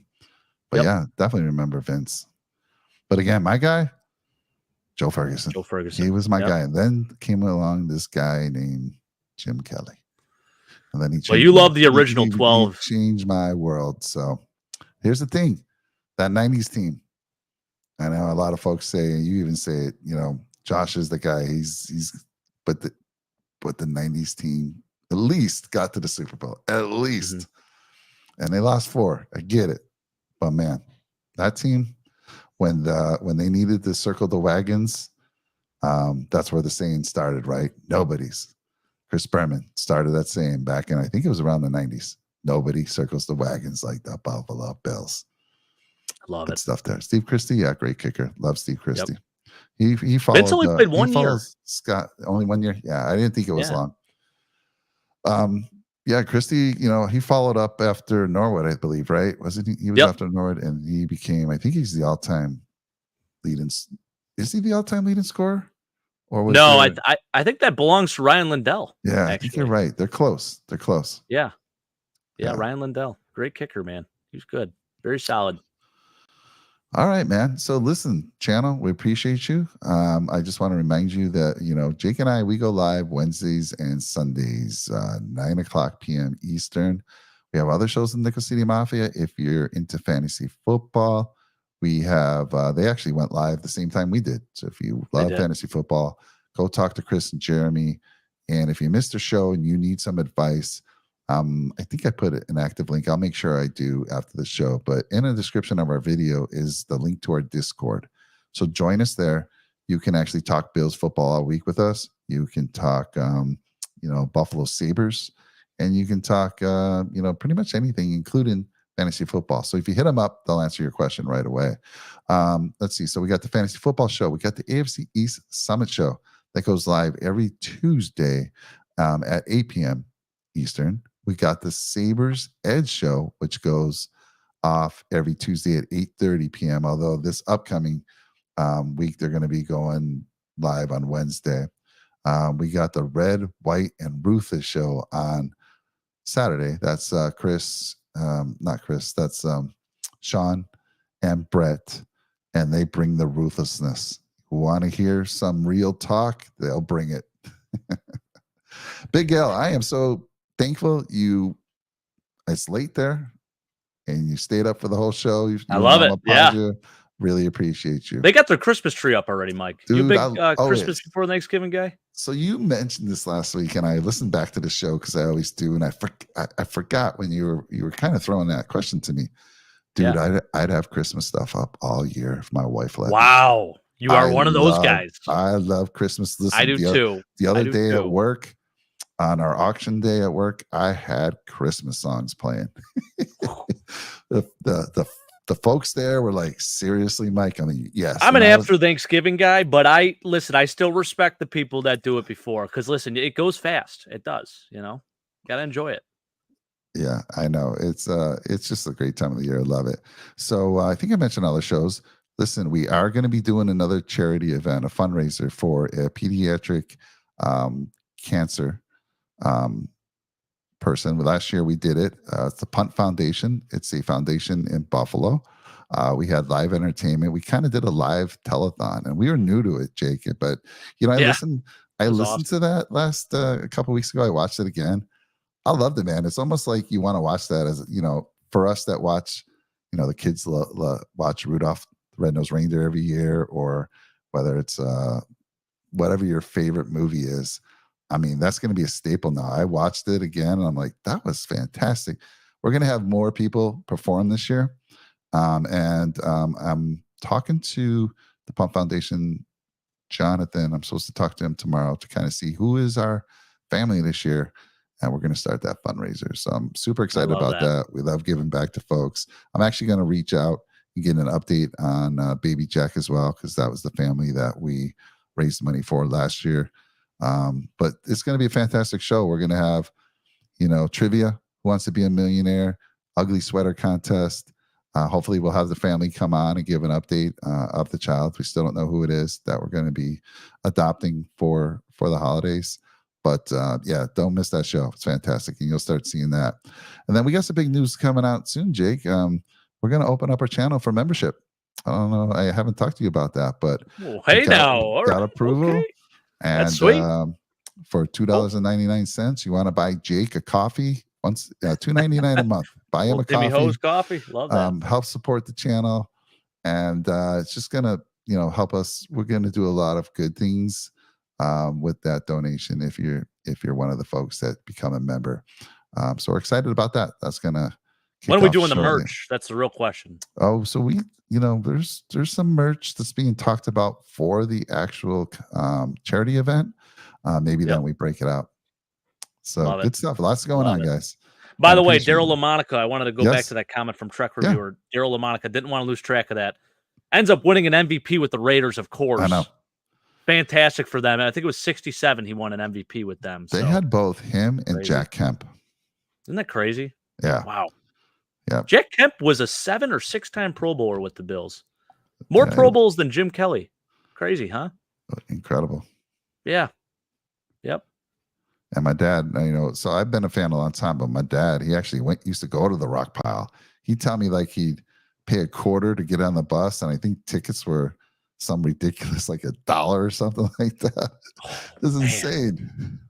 I would love to get like a ticket stub from one of those games. I think that'd be so cool just to, have it, frame it, Obviously the price tag on it, price so low.